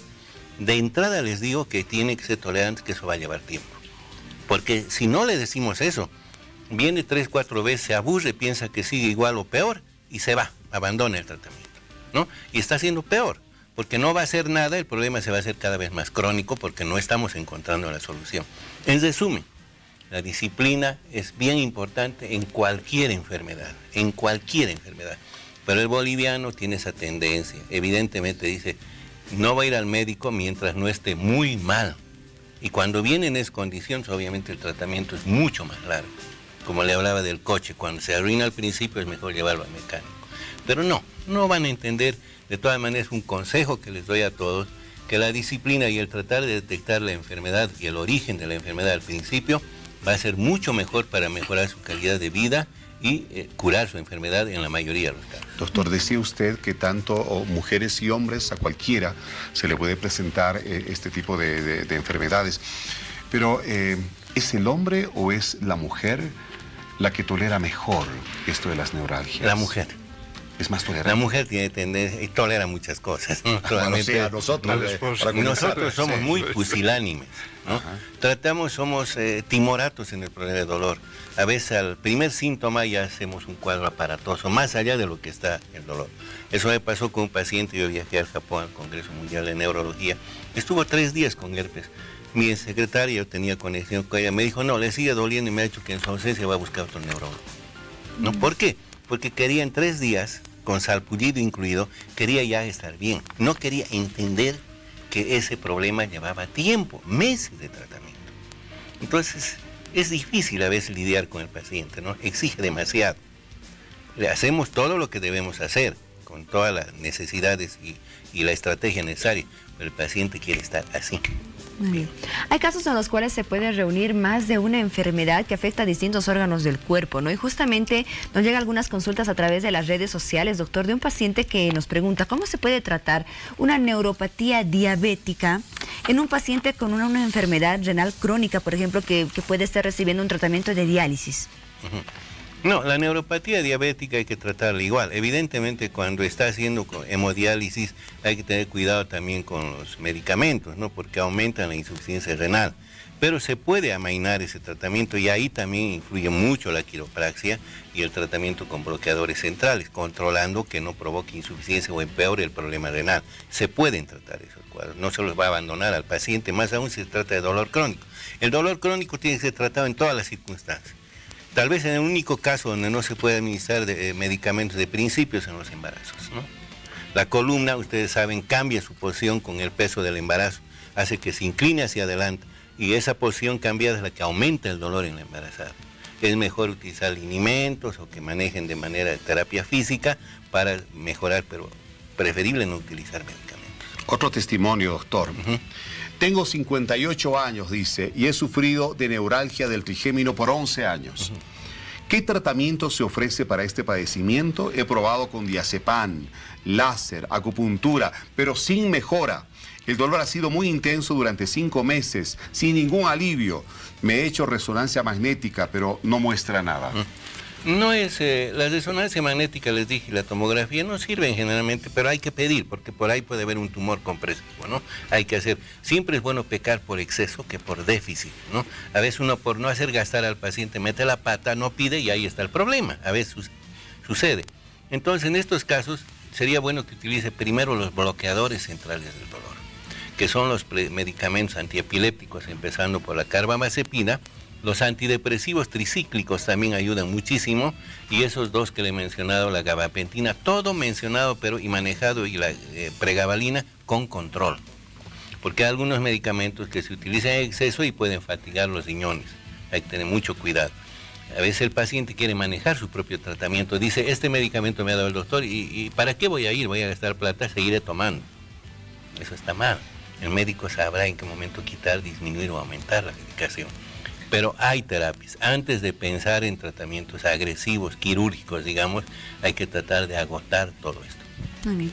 Hace un momento, doctor Coronel, comentábamos con el doctor Balda acerca de los recursos económicos que puede necesitar un paciente para un tratamiento de neuralgia, y hablando con la medicina convencional. ¿Cómo va este aspecto respecto a la terapia quiropráctica? En el aspecto económico. Así es. En verdad, si se trata de un cuadro aparatoso, difícil, obviamente va a llevar su gasto económico. Sin embargo, nosotros tenemos la posibilidad siempre de ver este aspecto por cada paciente, porque hay gente que sufre muchísimo y que puede pagar lo que tiene. Hacemos eso nosotros en el consultorio. Entonces, yo les pido a los pacientes que si están en esa situación, también puedan pasar por el consultorio. Vemos ese aspecto nosotros para que con muy poco dinero puedan hacer su tratamiento. Nosotros siempre lo hemos hecho y vamos a continuar haciendo vamos a seguir cubriendo esta situación. Bien, bien, doctor. Sí. Está muy bien eso. Sí. Eso. A ver, tengo otro caso, doctor. Tengo 33 años. Y hace 15 días me extrajeron el tercer molar inferior derecho, y hasta el día de hoy tengo un dolor muy intenso en el oído. Me punza de repente hasta pareciera ardor, como si me quemara algo por dentro, y recorre el dolor hasta la zona de la extracción. El médico general me diagnosticó neuralgia, pero hasta la fecha no me han podido controlar el dolor con ningún analgésico ni desinflamatorio. ¿Usted me puede ayudar con este padecimiento diciéndome cuál es el tratamiento a seguir o con quién debo acudir? El problema del dolor neuropático o neuralgia, el trigémino, que sí para mí tiene, ha sido activado por la extracción. A veces se activa. Una lesión dentaria puede activar posteriormente, ya desaparecida la lesión dentaria, activar y hacer aparecer o hacer nacer el problema de la neuralgia del trigémino. Para mí esto es una neuralgia del trigémino provocada por esa extracción. Ha debido lesionar el nervio y por eso está comprometiendo ya el dolor inclusive detrás del oído y la boca y todo eso. Para el dolor neuropático, los bloqueadores centrales de dolor, la primera indicación. Casi el 80% reaccionan a ese tratamiento. Hay que saber dosificar, empezar por baja dosis. ¿Por qué? Porque a veces provocan atontamiento, un poco de sueño. Nunca hay que ser agresivo en el tratamiento. Hay que subir de poco en poco la dosis, periódicamente, hasta que controle el dolor. Una vez que controle puede haber tendencia a bajar y hacer una dosis de mantenimiento. Muy bien. Esperemos de veras que el tema de hoy haya sido tratado de la manera que usted esperaba.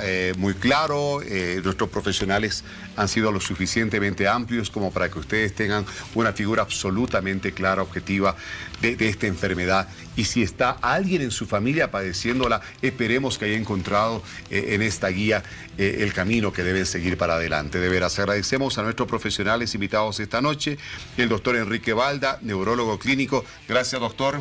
Gracias a ustedes por estar acá y poder un poco colaborar a la gente y sobre todo tratar de que se den cuenta de que es necesario tener calidad de vida. Sin duda. Con la ayuda de los profesionales, ¿no?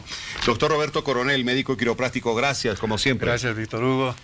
Gustoso de estar siempre aquí en el canal. Gracias, Paula. Muy bien, gracias a ambos. Hasta otra oportunidad. Nos damos una pausa y volvemos con el último bloque de Hora 23. Espérenos.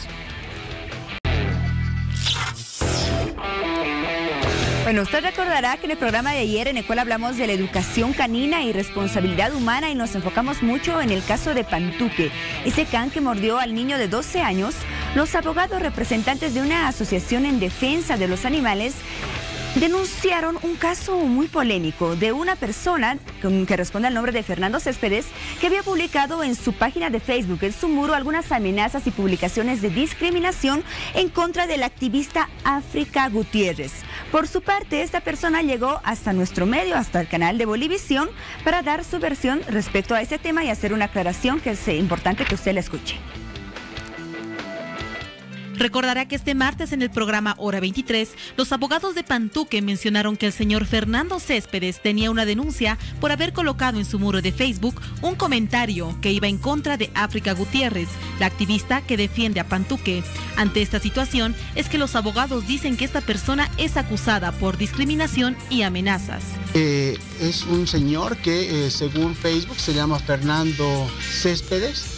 Lamentablemente, en esas imágenes que ustedes pueden observar en sus pantallas, se refiere a África como una negra de palabras irreproducibles, que la va a matar juntamente con el perro, que temas muy tildados de racistas ya y realmente marcados con odio. El señor Fernando Céspedes, después de haber escuchado que su nombre estaba siendo levantado, no dudó en aproximarse a nuestro medio televisivo para aclarar que él en ningún momento amenazó al activista África Gutiérrez. Es más, ni se enteró de esta publicación, pues su cuenta de Facebook había sido clonada. Yo no tengo nada de conocimiento de la señora ni del perrito que estaba siendo es juzgado, si no me equivoco. Yo he tratado de buscar de dónde ha salido eso. Y yo, al estar buscando, pude identificar que es una cuenta clonada. Han puesto mi imagen, han puesto mi nombre y después de haber publicado lo han borrado. O sea, no hay donde yo pueda ir buscar, identificar a las personas que desean eso. Después de tener conocimiento sobre esta publicación, dice haberse sentido sorprendido, pues las amenazas empezaban a llegar. Que por favor dejen de amenazarme. Voy a tratar de hacer lo máximo de averiguar quiénes han sido los instigadores de esta situación, pero también pienso solicitar a las personas que no se dejen guiar tan solo por publicaciones así nomás. Verifiquen, pregunten, averigüen, porque de una simple publicación se queda mucho daño, y eso es lo que me están haciendo a mí. Ante estas instancias, el señor Fernando menciona que levantará una denuncia ante las instancias correspondientes, pues según menciona, no se encontraba conectado en Facebook cuando hicieron la publicación. Muy bien, de esta manera llegamos a la recta final de Hora 23, deseándole que tenga una excelente jornada. Iniciamos un nuevo día, el 5º día de octubre. Pásela bien y nos reencontramos de acá a unas horas. Familias bolivianas, que tengan un excelente descanso. Que tengan un excelente descanso. El reencuentro dentro de unas horas. Bendiciones. Chao, Víctor Hugo. Bueno, chao, Piti. Bueno, yo debo despedirme de ustedes durante algunos días. Voy a tomar un periodo de vacaciones más o menos de unas 2 semanas. Dentro de unos días se va a sumar un nuevo anfitrión a este Hora 23 para acompañarles con el programa. Así que los dejo en buenas manos. Un gusto estar siempre con ustedes en este Hora 23 de todas las noches. Amigos, voy a descansar y espero volver renovado, con la garganta ya en mejor estado, se los prometo. Les mando un fuerte abrazo. Chao.